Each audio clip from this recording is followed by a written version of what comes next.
नेता प्रतिपक्ष तेजस्वी यादव कुंभकर्ण की नींद से उठ चुके हैं और अब 6 महीने की नींद के बाद वो फिर से राजनीति में एक्टिव हो गए। देखिए, ऐसा हम नहीं कह रहे, ऐसा मदन सहनी द्वारा कहा जा रहा है। देखिए, लोकसभा चुनाव के दौरान बढ़ चढ़कर नेता प्रतिपक्ष तेजस्वी यादव राजनीति में एक्टिव नजर आए। लगातार उन्होंने जनसभाएं की और बिहार के अलग अलग क्षेत्रों में जाकर के लोगों के बीच आश्वासन दिलाया कि अगर महागठबंधन की सरकार बनती है और एनडीए की सरकार बिहार से वापस जाती है तो क्या कुछ फायदे जो है वो महागठबंधन की सरकार और इंडिया गठबंधन की सरकार बिहार वासियों को देगी, देशवासियों को देगी। अब इसके बाद 6 महीने के बाद एक बार फिर से नेता प्रतिपक्ष तेजस्वी यादव बिहार यात्रा पर निकल रहे हैं।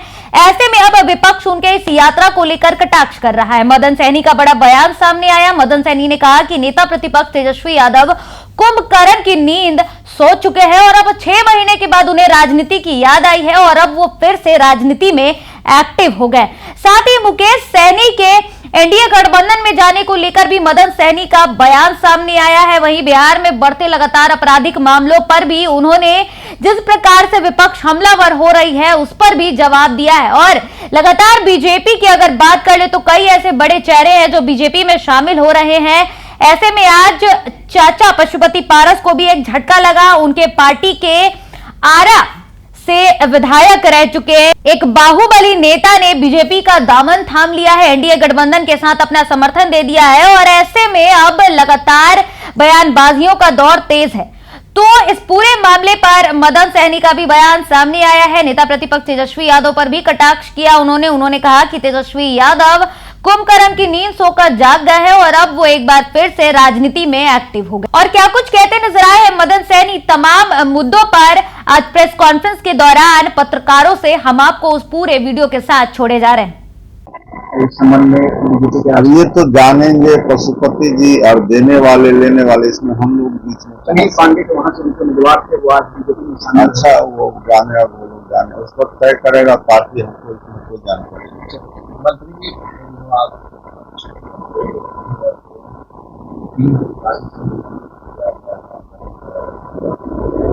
गलत करेंगे, नहीं काम करेंगे तो कार्रवाई तो होगा ही ना। फिर जाएंगे कुछ दिन के बाद, दो जिला से हमको जानकारी मिलेगा कि वहाँ सही से काम नहीं हो रहा है, सभी जगह जाएंगे और इससे नियमित रूप से जो विभाग के पदाधिकारी हैं उनके द्वारा जांच किया जाता रहता है, उस आधार पर भी कार्रवाई होता है। ये अलग बात है कि विभाग के मंत्री होने के नाते जब हम गए, कार्रवाई हुई, ये मामला ज्यादा प्रकाश में आया है, लेकिन इस तरह का कार्रवाई वैसे भी होता रहता है जो गलत है। तेजस्वी यादव ने आज ट्वीट किया है, 87 बड़े घटनाओं का जिक्र किया है और कहा है कि डबल इंजन। ये 87 जो घटना वो ट्वीट किए हैं वो किस वर्ष का है? 2005 से पहले का है या बाद का है? ये तो पहले जानकारी कर लीजिए। ऐसा नहीं ना कि गलती में 2005 से पहले का वो घटना का ट्वीट कर दिए। उन्होंने आजकल 2-4 दिन की घटना का ट्वीट किया है। कौन है जरा नाम कहिए बताने के लिए। राजद तो कह रही है कि जदयू के नेता सुरक्षित नहीं है, जदयू के प्रखंड अध्यक्ष को अब आरजेडी को बस इतना ही काम बचा है कि जदयू के नेता का बॉडीगार्ड बनेंगे। उनको उनके सुरक्षा प्रदान करने की कोई जरूरत नहीं है। बिहार की जनता पूरी तरह से सुरक्षित है, आगे बढ़ रही है और बिहार जिस तरह से आगे बढ़ रहा है अब उसको किसी आरजेडी की आवश्यकता नहीं, इसलिए आप उनके बातों का कोई सुनने वाला नहीं है। और लोकसभा में जो रिजल्ट आया है इससे वो लोग हताश भी है, निराश भी है, इसलिए उनकी बात को कोई नहीं गंभीरता से ले रहा। अपराध का आंकड़ा जारी कर रहे हैं और चुनौती आप लोगों को दिया कि 2005 से पहले का आंकड़ा हम देंगे, 2005 से 2024 तक का आंकड़ा। एक बात तो चाहिए, उस समय हो सकता है उनकी आयु बहुत कम रही है। बिहार के लोग या पूरा जग जाहिर था, यहाँ से लोग पलायन कर रहे थे और बहुत सारे ऐसे लोग थे जिन्होंने यहाँ अपना व्यापार को समेट लिया था। बहुत सारे जो लोग थे जिनका अपहरण होता था और कहाँ मिलते थे ये सबको पता है, ये बताने की आवश्यकता नहीं। बहुत सारे गाड़ी छीने जाते थे, वो कहाँ मिलते थे लोगों को पता है। हर रोज घटना घटती थी, कोई एफआईआर नहीं होता था।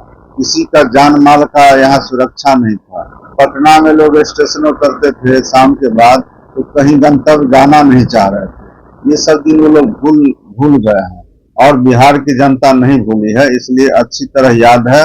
और ये जितने भी आंकड़ा वो प्रस्तुत कर रहे हैं, हमको लगता है कि उन्होंने सही से देखा नहीं है। सब 2005 से पहले का आंकड़ा है। एक यात्रा शुरू होने वाली है विधानसभा चुनाव से पहले। वो यात्रा का थीम उन्होंने रखा है, बिहार को बचाना है, बिहार को बढ़ाना है, लोगों को नौकरी देना है। तो 17 महीने में जो उन्होंने कहा हमने जो नौकरी देने की शुरुआत की, सरकार अब उसी पर चलने की कोशिश कर रही है। किस तरह से देखते हैं, क्योंकि जेडीयू के प्रवक्ता कह रहे हैं कि अब तक उन्हें की यात्रा पूरी है। सबसे पहले तो उनको जो है नौकरी देने वाले या यात्रा पर जाने वाले जो आश्वासन दे रहे हैं, उसके लिए जो 17 महीना का वो आकलन कर ले, सर्वे करवा ले पहले, इस बात को बिहार में मानने वाले कोई है या नहीं, उसके बाद यात्रा करें। नहीं तो यात्रा तो निष्फल हो जाएगा, किसी काम का नहीं रहेगा। और यात्रा तो इनका जैसे कुंभकर्ण 6 महीना सोते थे और 6 महीना जागते थे, और जब उनको खाना सुनाया जाता था तभी जागते थे 6 महीना के बाद। तो इनको भी नींद खुलता है बीच बीच में, नहीं तो ज्यादातर समय तो इनका विधानसभा का सत्र चलता है, 5 दिन मात्र चला और उसमें एक दिन भी नहीं रहे, कहाँ चले जाते हैं, बीच बीच में गायब हो जाते हैं।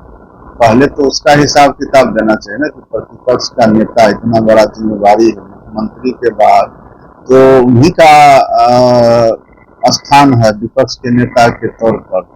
उनको जब ये सब चीज नहीं दिखाई दे रहा है और इसका वो महत्व नहीं समझ रहे हैं, तो फिर कैसे बिहार के जनता को वो सेवा करने का भरोसा दिला रहे हैं। इसलिए इनका दौरा करने से, यात्रा करने से कोई फायदा नहीं होने वाला है, और यात्रा करने के लिए स्वतंत्र भी है। कितना लगता है कि ये बात जिस समय लोकसभा का चुनाव हो रहा था, हमने उसी समय कहा था कि इनके साथ जाने से, जिस वोट के अपेक्षा में इन्होंने उनको साथ मिलाया और साथ में घुमाया, उसका कोई असर नहीं दिखेगा। और हुआ यही भी, कोई असर नहीं हुआ। न निषाद का वोट ले पाए, न पिछड़ों का वोट ले पाए। ऐसी स्थिति में उनको रखने का कोई औचित्य नहीं है। इसलिए अब देखते हुए कितना बड़ा घटना उनके साथ घटा, इसके बावजूद भी तेजस्वी जी ने उसमें शामिल होने का कोई कोशिश नहीं किया। इससे स्पष्ट है कि उनका मोह भंग हो गया है। आप लोग जिनका नाम ले रहे हैं कि वो एनडीए में जाएंगे, उनकी बात आप छोड़ दीजिए। जिन्होंने उनको साथ मिलाया था उन्हीं का मोह भंग हो गया। तब तो रास्ता एक ही बचा है, वो एनडीए में ही जाएंगे, दूसरा तो कोई रास्ता है नहीं।